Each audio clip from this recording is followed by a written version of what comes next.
አሜሪካ በፖለቲካ ሳይሆን በኳሱ ማያል ነኝ እያለች ነው። ጨዋታው በሎስ አንጀለስ ስቴዲየም ከ70 ሺህ በላይ ተመልካቾች ፊት የታየ እስትንፋስ የሚሰርቅ እውነተኛ የታክቲክ ድራማ ነበረ። ዩናይትድ ስቴትስ ፓራጓይን 4-1 በሆነ አስደንጋጭና ታሪካዊ ውጤት ያፈራረሰችበት ይህ ምሽት በሊዮናርዶ ዲካፕሪዮ፣ ዴቪድ ቤካም እና ቶም ክሩዝ ጭምር የአይን ምስክርነት የተመዘገበ ድንቅ ክስተት ነበር።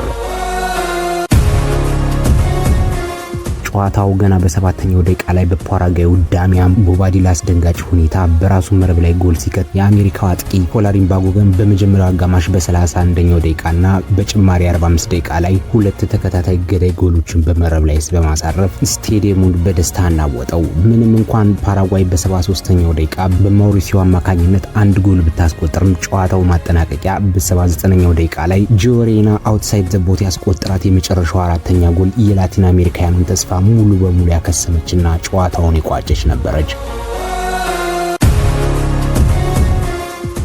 ፓራጓይ ለሽንፈት እጇን የሰጠችው በሁለት ታላላቅ ክስተቶች ነው። ገና ጨዋታው መጀመሪያ የራስ ጎል የስነ ልቦና መዋቅራቸው ሙሉ በሙሉ አናጋው። ሁለተኛውና ዋነኛው ምክንያት አሰልጣኝ ጉስታቮ አልፋሮ የመከላከል አሰላለፍ በአሜሪካ ፈጣን ሽግግር ፊት እንደጉም የበነነ መሆኑ ነው። ፓራጓያን ኳስ ወደፊት ማሻገር ጨርሶ አልቻሉም ነበር። የመሃል ሜዳ መንገዶቻቸው ሙሉ በሙሉ በታይለር አዳምስና በዌስተን ማኬኒ ጥብቅ ቁጥጥር ተዘግተው ስለነበር በአጥቂያቸው ጁሊዮ ኢንሲሶ ጋር የሚገናኙበትን መስመር ሙሉ በሙሉ አጥተው ተነጥለው ቀሩ።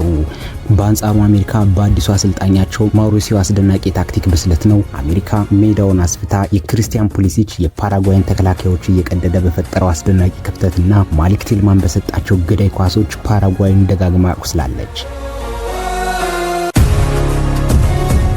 የፎላሪን ባጎገን ክላሲክ አጨራረስና የተጫዋቾች ከፍተኛ የመጫን ብቃት ፓራጓይ ከራሷ ግብ ክልል እንድትወጣ እድል አልሰጣትም። ጨዋታውን ሙሉ ለሙሉ የተቆጣጠረችው አሜሪካ በታክቲክና ፍጥነትን አጣምራ በመጫወት ፓራጓይን በሁሉም የሜዳ ክፍል በልጣ ወጥታለች።